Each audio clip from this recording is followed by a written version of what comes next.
Yo, ladies and gentlemen, what is happening? Welcome back once again to you all for another video. Just basically talking about the Battlefield 2042 situation. So a big thank you to everybody who's recently subscribed to me. If you're new here, please hit subscribe. Let's try to, get that dream coming true of being able to do this full time as my primary job. Now, I rely a lot of the time on, you guys and girls out there to actually tag me and stuff. So if you've got anything you want to share, the best way of you contacting me is via my Twitter page. You can see the handle there, not Simon B1471. And this is what happened in this case. Like years ago, I used to be able to, research stuff, but I don't know how many of you know, but my wife died last year of cancer. I work a 35-hour week now, as well as bringing up our 2-year-old son. So I don't really get much time. It's very, very difficult to be able to research everything myself anymore. But yeah, it's been a tough time in my life, but, my son keeps me going.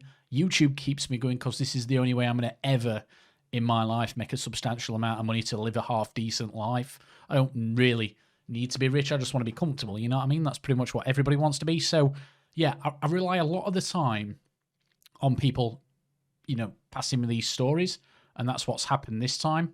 So a big thank you to Hamon Rai. There's an article from Game Pressure, and they're just talking about, the Battlefield 2042 devs in trouble. That's what they're titling it. But basically, this is a great article, which we're going to read now.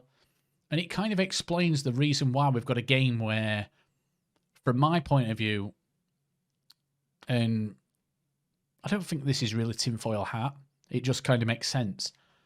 Years ago, video gaming, obviously, there used to be money in it, but there's nowhere near as much money as what there is these days, okay? You've seen share prices shoot up of EA, Activision, Ubisoft, the big three out there, well, at least in Europe anyway. Well, in the Western world, I should say. But years ago, video games used to be better because the people who was making them was mainly, not in all cases, but mainly there was all fans of whatever game franchise they was working on. They got into it because it was their passion to make video games. They loved playing video games themselves, so they wanted to go the next step further on than that and actually make the games. So there was a lot of passion, a lot of creativity, and it was purely down to day one sales where the revenue stream come from, and then the DLC map packs. It used to be Battlefield Premium. But obviously now the business model's totally changed. Gaming's earns more than, movies and music now.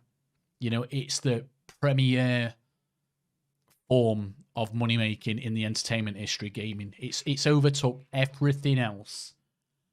So now, instead of getting developers who are making a game through the sheer, joy of doing so, you're getting a lot of people coming into this industry, not necessarily developers, but employees of DICE, Activision, EA, Ubisoft, or whatever.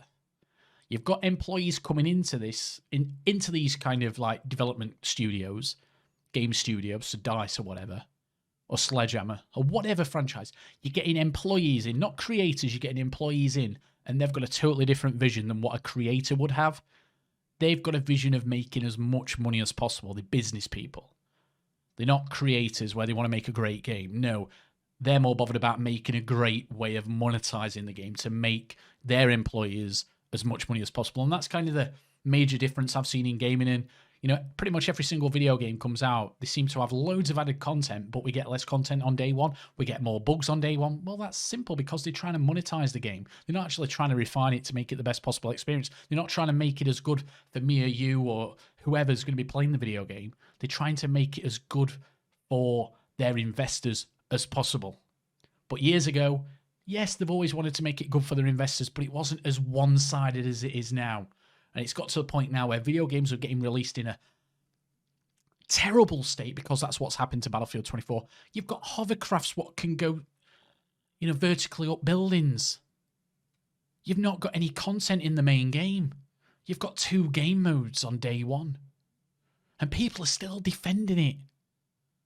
But before I read that main story, you've got to look at the player count here, guys. Look at it. 53,000 people playing this game. Yes, I know it's available on Origin, but nobody really uses Origin. These are PC numbers, so obviously it's not a true reflection on how many people are playing it, but obviously you can't find out now They hide player counts because they know they don't get as many players as what they used to, but they still make more money than ever. 53,000 people are playing this game. It's already peaked at 100,000, and it's already dropping, guys. It's already dropping. You've got people on the internet like this guy. I don't really know who he is. I don't even know if he's relevant. I don't like chest hair anyway, so it makes me feel a bit ill, to be honest. But anyway, moving on. Probably because I'm jealous, guys, because I can't grow any. So yeah, one of my subscribers, Hamon Rai. So thank you, man. You're number one. You've made this video possible, so thank you. Game Pressure have come out with an article. Battlefield 2042, devs in trouble, EA DICE taking flack from employees. So we're going to have a quick look at this. So thank you, Hubert Sleginski. See, I sound Polish. I should imagine that's a Polish surname. Correct me if I'm wrong in chat, because I have trouble, reading and writing English names or English-sounding names. So yeah, God help me trying to read some more flamboyant names out there. So basically, they go on to say former and current EA DICE employees regularly describe conditions within the company. Their testimonies go some way to explaining the poor technical condition and the flaws in the mechanics of Battlefield 2042, also known as Battlefield. So Battlefield 2042 didn't have an easy launch. In a way, EA DICE's shooter shared the fate of Call of Duty Vanguard and GTA The Trilogy, the Definitive Edition. Yes, they've all come out. Like I said earlier, guys, it's all about the money now. They're not really bothered about creating an amazing video game. They're more bothered about creating amazing amounts of cash.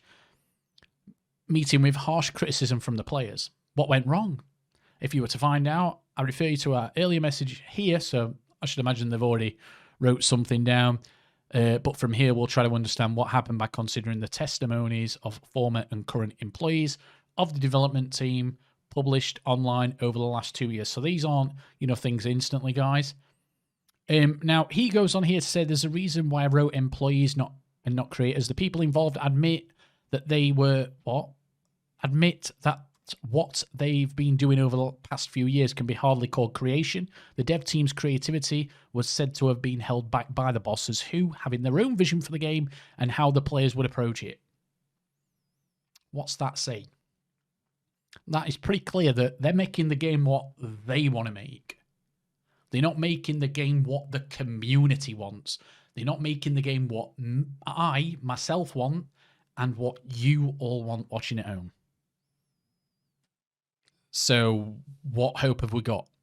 Because these people now aren't really creators. It goes back to what I said a moment ago.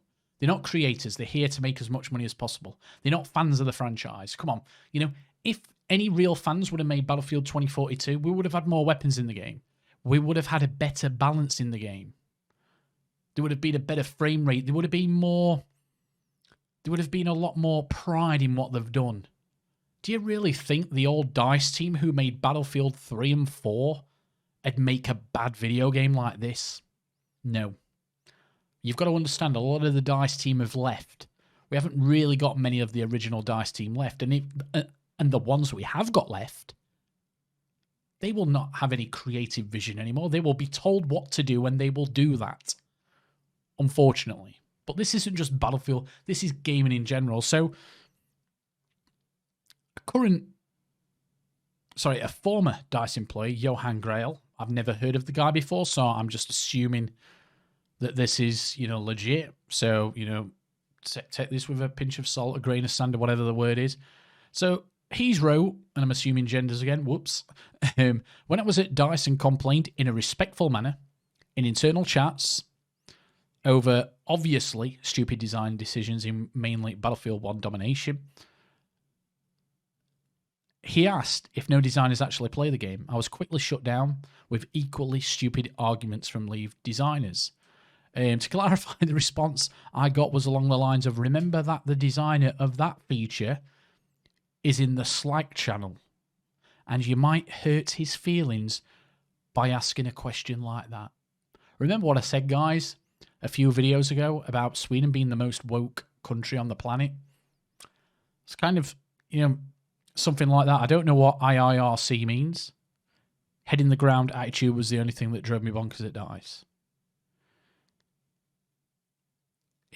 It's really, really frustrating for me as a video gamer to put a lot of effort into thinking that Battlefield is going to be great again with Battlefield 2042, because I genuinely thought it was going to be a great video game, just because Battlefield is pretty much irrelevant until, you know, the beta come out for Battlefield 2042, and it's going to be irrelevant very, very quickly again, because this game is... It's the biggest letdown in recent gaming history. Well, actually, it's probably the biggest letdown in gaming for me ever. Yes, there's worse games than this out there. There's been bigger flops than this. But I think a lot of the Battlefield community, myself included, thought that they was going to absolutely smash this out of the park and bring Battlefield back home again. But it's crazy, guys. So there's something else further on down here where I've already said this shouldn't have had 128 player battles, but it goes to say, substantial research showed that 128 player battles just aren't fun to play.